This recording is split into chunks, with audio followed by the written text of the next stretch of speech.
Live on your mental health now, taking a break from antidepressants. Experts say there is a right way and a wrong way to do it. Here with some advice is Dr. Alice Connors-Kellgren, a clinical psychologist at Tufts Medical Center. Good to see you, doctor. You talk to a lot of patients who are using medication successfully to treat their anxiety or their depression.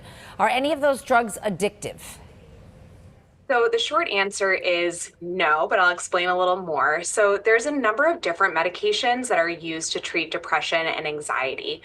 All of them alter the levels of neurotransmitters, which are chemical messengers in our brain and the rest of our nervous system that impact mood. So when people take these medications, the balance of these neurotransmitters in their brains and bodies changes, usually to a more effective level that helps their mood stay more elevated. Stopping these medications can get the balance of these chemical messengers all out of whack and can lead to withdrawal symptoms.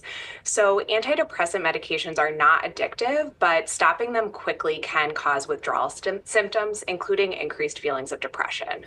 So what are you telling your patients who just want to stop using them? There has to be a right way to do it, right?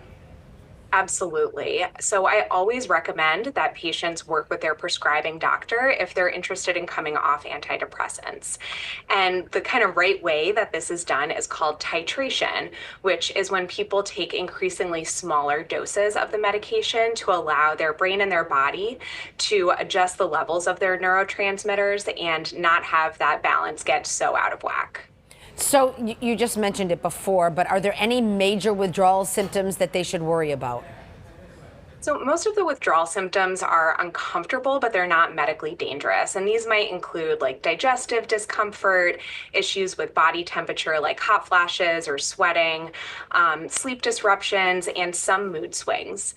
However, if you do experience changes in mood that don't respond to taking a single dose of the antidepressant, or feelings of suicidality, then it's time to reach out to your doctor. Right, and you always recommend reaching out to your doctor first and then asking them. Don't just take yourself off a medication, put yourself back on. Is that correct? I just want to make that clear.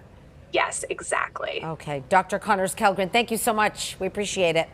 Thank you. Be well.